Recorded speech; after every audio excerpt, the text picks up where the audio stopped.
C here comparison between hydro power plant and thermal power plant. Don't write, see here, इकडे लक्ष द्या. Hydro power plant आणि thermal पॉवरचं तुम्हाला काय करायचं आहे, कंपॅरिझन करायचं आहे, तुलना करायची. तर सगळ्यात पहिला मुद्दा वर्किंग प्रिन्सिपल. कोणत्या प्रिन्सिपलवर तो पॉवर प्लांट वर्क करतो तो पहिला मुद्दा घेऊ आपण. सगळ्यात पहिला मुद्दा हे मागं पुढे केले तर काही प्रॉब्लेम येणार नाही, लक्षात घ्या. कंपॅरिझनमध्ये काही प्रॉब्लेम नसतो. So first is working principle. आता इथं convert steam pressure into electrical energy. इथं आपण पाण्याचे वाफ करून काय करतो, टर्बाईनच्या ब्लेडवर आदळतो, टर्बाईन फिरतं, इलेक्ट्रिसिटी तयार होते. इथं आपण पाण्याचं प्रेशर वापरतो, इथं स्टीमचं प्रेशर वापरतो. थर्मल पॉवर प्लांटमध्ये स्टीमचं प्रेशर वापरतो, हायड्रो पॉवर प्लांटमध्ये पाण्याचं प्रेशर वापरतो. येतं लक्षात. त्याच्यानंतर दुसरा मुद्दा आहे लोकेशन. एनिवेअर, कुठं बी टाकू शकतो जिथं पाणी अवेलेबल. ओके, पाणी अवेलेबल आहे किंवा जिथं ट्रान्सपोर्टेशन फॅसिलिटी आहे, दगडी कोळसा वगैरे व्यवस्थित आणता येईल अशा ठिकाणी कुठंही टाकू शकतो आपण. हे मात्र ॲक्रॉस द रिव्हर, नदीला आडवंच टाकावं लागतं. ओके, हे ॲक्रॉस द रिव्हरच टाकावं लागेल. पुढं आपण धरण बांधू शकतो का, नाही बांधू शकत. पाणी कुठून आणायचं. ओके, त्याच्यानंतर इनिशियल कॉस्ट. थर्मल पॉवर प्लांटचं इनिशियल कॉस्ट कसं आहे, कमी आहे, खूप कमी आहे.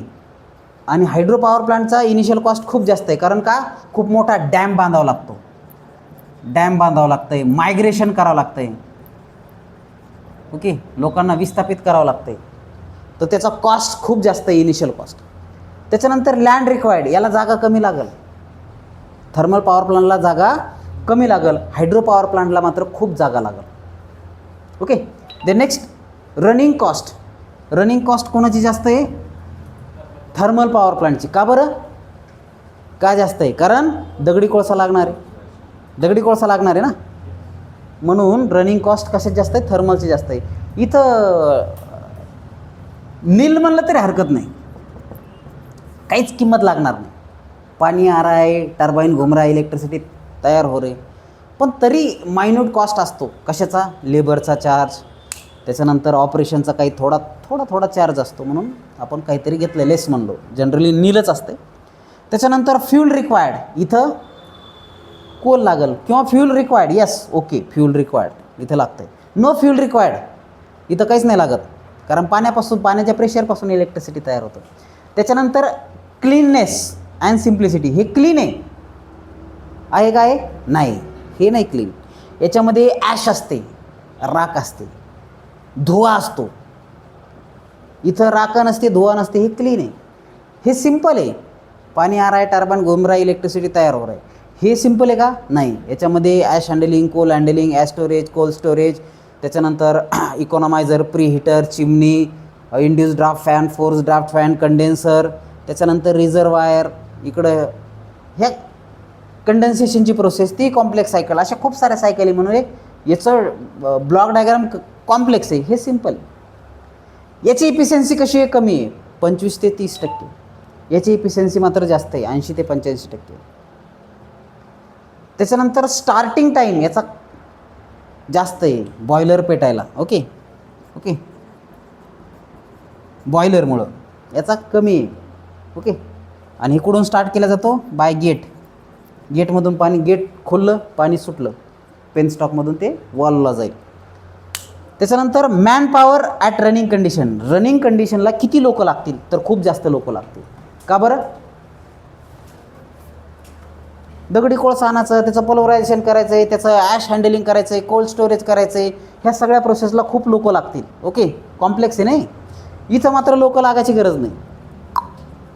गेट खोललं, पाणी आलं, टर्बाईन, इलेक्ट्रिसिटी तयार झाली. ओके, अशा पद्धतीने.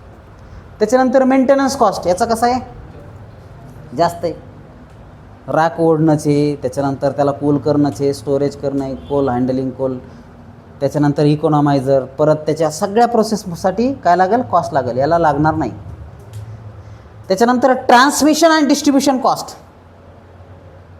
ओके, मोठमोठे टावर आणि हे, तर याला कमी लागतील, कारण हे लोड सेंटरला कुठं आपण टाकू शकतो ना, लोड सेंटरलाच असणार आहे, लई लांब नाही टाकत आपण.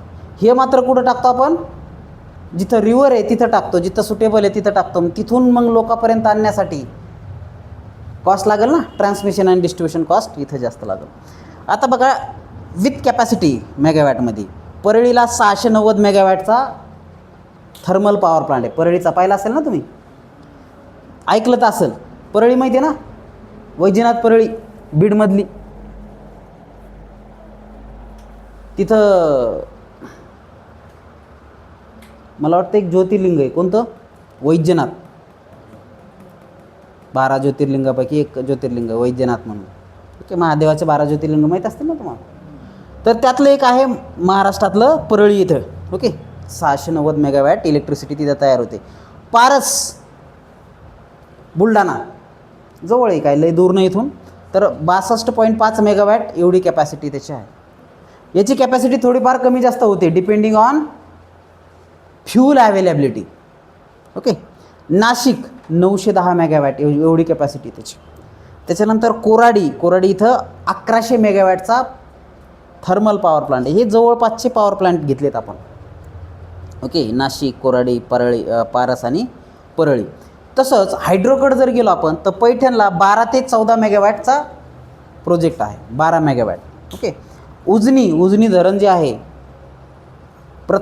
पैठणलाच काय म्हणायचे, प्रतिष्ठान म्हणतात, माहिती आहे तुम्हाला, जुनं नाव त्याचं. तसं उजनी डॅम जो आहे त्याला 12 मेगावॅटचं हे इलेक्ट्रिसिटी प्रोड्यूस होते. ओके, इथं 12 होते, इथं 12 होते. त्याच्यानंतर वारणा डॅम, वारणा नदीवर, तर तिथं 16 मेगावॅटची इलेक्ट्रिसिटी तयार होते. आणि कोयना धरण तर माहिती आहे तुम्हाला, खूप मोठं धरण आहे. त्याच्यामध्ये 600 मेगावॅट एका ठिकाणी होते, एका ठिकाणी 320 वेगवेगळे युनिट आहेत. आणि 1000 मेगावॅटसुद्धा इलेक्ट्रिसिटी तिथं जनरेट होते. So this is a comparison between thermal power plant आणि हायड्रो पॉवर प्लांट. समजलं आहे तुम्हाला? काही अडचण? सो राईट डाऊन दिस, लिहून घ्या पटकन.